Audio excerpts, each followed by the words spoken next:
بڑھ جاتی ہیں، لیکن جیسے ہی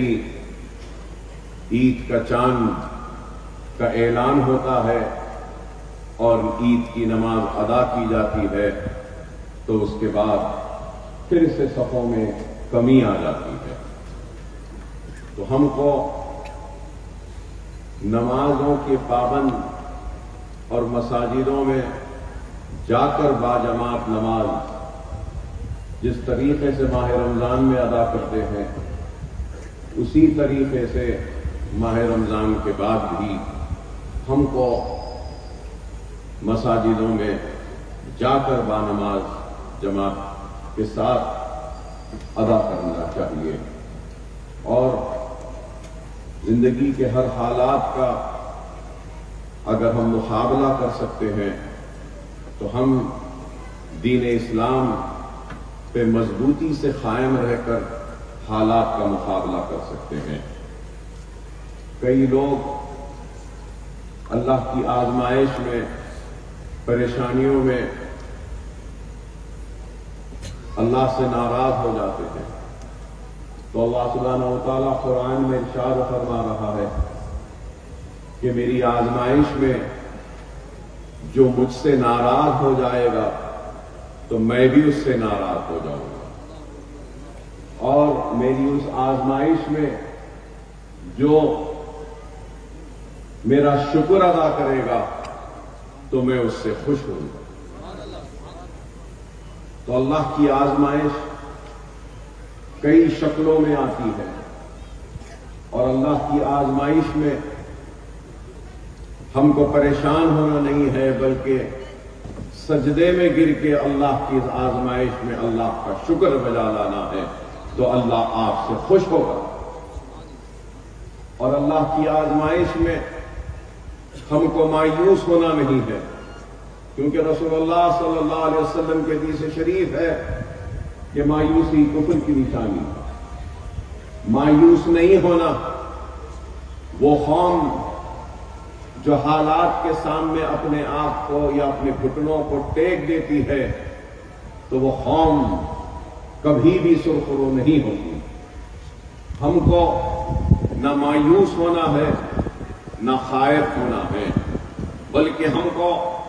اللہ کی رسی کو مضبوطی سے تھامے رہنا ہے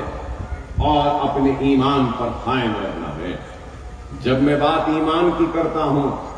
تو ایمان کا مطلب کیا ہے؟ ایمان کا مطلب ہے زوال شکست، مطلب یہ کہ شکست کو زوال دو تو وہی ایمان ہے۔ اور ایمان مضبوط کس سے ہوتا ہے؟ ایمان کی مضبوطی کلمے سے آتی ہے،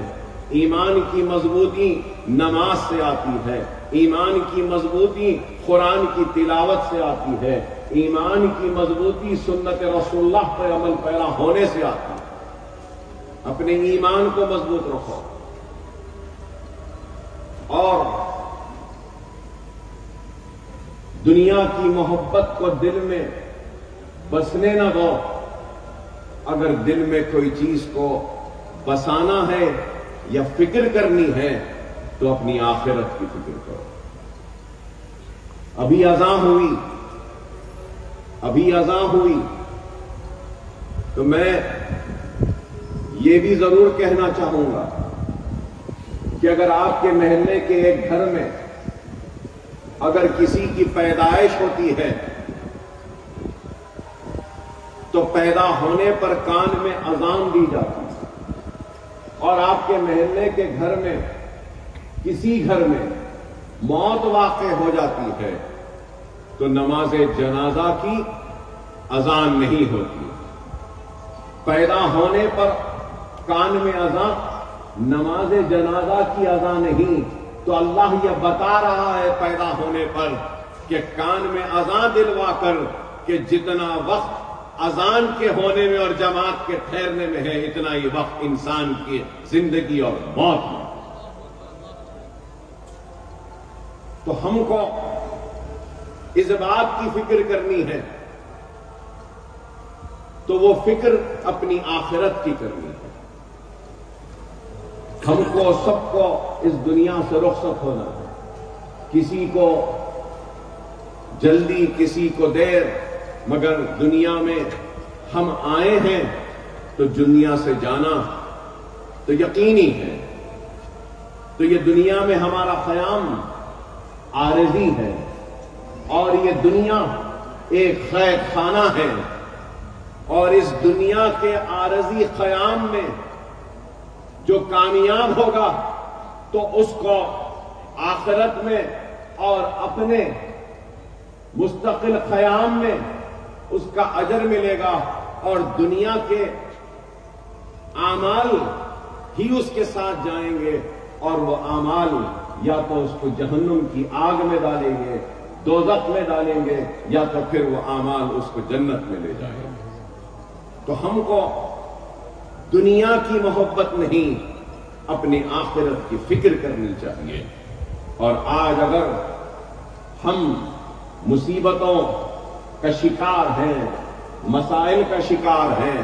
یا آزمائش میں گھرے ہوئے ہیں، تو اس کی وجہ غیروں پر تنقید یا الزام یا تہمت لگانے سے پہلے ہم کو سب سے پہلے اپنے گریبان میں جھانک کر دیکھنا ہے کہ ہم سے کیا خطائیں ہوئی ہیں، ہم سے کیا غلطیاں ہوئی ہیں جس کی وجہ سے اللہ ہم سے ناراض ہے. اگر ہم اپنے غلطیوں کو ڈھونڈ لیں گے، اپنی خطاؤں کو ڈھونڈ لیں گے اور اپنے روٹھے ہوئے اللہ کو منا لیں گے تو دنیا بھی مل جائے گی اور آخرت بھی مل جائے گی.